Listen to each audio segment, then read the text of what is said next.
Ang Pamilyang Masipag, kwento ni Teacher Tet.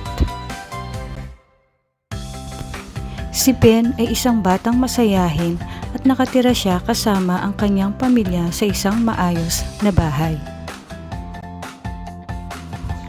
Ang tatay niya ay isang karpentero na gumagawa ng mga bangko at ang nanay naman niya ay nagtitinda ng bibingka at buko juice.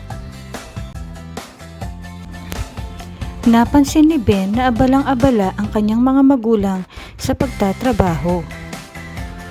Nanay, bakit po kayo araw-araw na naghahanap buhay? Tanong ni Ben.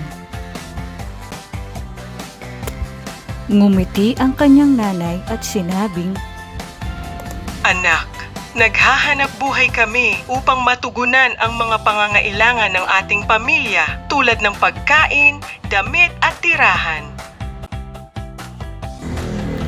At nakita ni Ben na tumutulong ang kanyang ate sa pag-aalaga ng baka sa bakuran at ang kanyang kuya sa paglilinis ng bahay.